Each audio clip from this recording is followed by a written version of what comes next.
भाषण देना कि मेरा काम नहीं, मेरा गाना गाना काम है, तो इसीलिए भाषण से बहुत डर लगता है। मारा भाला पंतप्रधान नरेंद्र मोदी साहब, उपस्थित मंत्रिमंडल, शिंदे साहब, फडणवीस साहब, अजय दादा और सर, मैं आपको बहुत आदरपूर्वक प्रणाम करती हूँ। मेरा प्रणाम स्वीकार करें। हा आपला सर्व मराठी भाषिकांसाठी एक अत्यंत अभिमानाचा क्षण आहे। मराठी ही भाषा केवळ संवादाने साधून नसून ती आपली संस्कृती, परंपरा आणि इतिहासाचे जतन करणारी एक अनमोल संपत्ती आहे। अनेक शतकांचा समृद्ध वारसा असलेल्या या भाषेला अभिजात दर्जा मिळणे म्हणजे तिच्या महानतेची आणि महत्त्वाची अधिकृत मान्यता आहे। या भाषेला घडविण्यात ज्यांनी योगदान दिलं त्या सर्व महान साहित्यिक, कवी, लेखक, विद्वान, त्यांना आज आपण सन्मान देतो आहोत। त्यांच्या अथक परिश्रमामुळे आज मराठी भाषेने अभिजातेचा हा गौरव मिळवला आहे। आता आपल्यावर जबाबदारी आहे की या भाषेचा सन्मान राखत तिचा प्रसार आणि विकास करण्याचे कार्य आपण सातत्याने करावे। भाषेची समृद्धता आणि सुंदरता पुढील पिढ्यापर्यंत पोहोचवण्याचे कार्य आपले कर्तव्य आहे।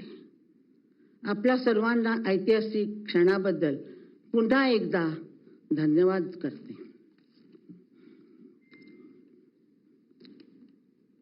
या विषयातून दुसऱ्या विषयात जाऊ का? चालेल काय सचिन? लाडक्या बहिणींची 1500 रुपए, मैं हिंदी में बात करूं चलेगा? मराठी तो आती है मुझे, मराठी पंतप्रधान जी को मुश्किल होती है ना।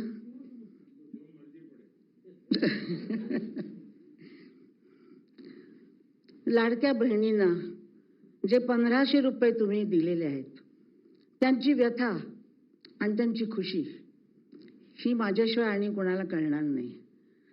हे जर काम 47 साली कुणी केलं असतं, 1500 रुपये मिळाले असते तर मी 2 वेळेला जेवले असते।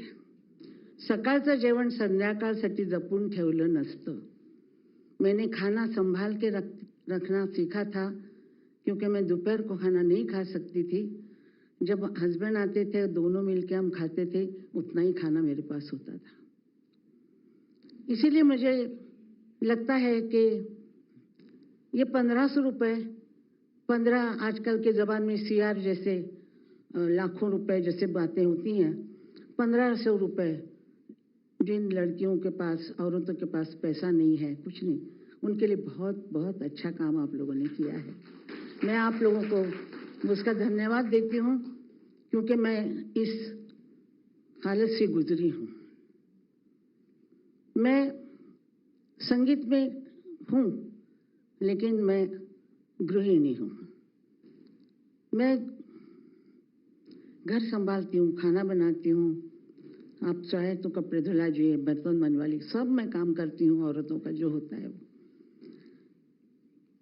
3 बच्चों को बड़ा करना, सारा परिवार संभालना, भोसले परिवार सब संभाला मैंने। इस संसार में काम करते करते, घर देखते देखते, बच्चे देखते देखते मैं कभी 92 ईयर्स की हो गई, मुझे पता ही नहीं लगा। 92 साल की आज मैं हूँ। मैंने यही सीखा था कि सूखी सूखी खा लेना नमक नहीं है तो नमक के बगैर खाना, लेकिन किसी के सामने हाथ नहीं फैलाना। ये मेरा मंत्र था, गुरु मंत्र था, और मैंने वैसे ही किया। मैं इतना बड़ा भारत है, इतनी भाषाएं हैं। हर 300 माइल जाओ तो भाषा बदलती है, कपड़े बदलते हैं, खाना बदलता है।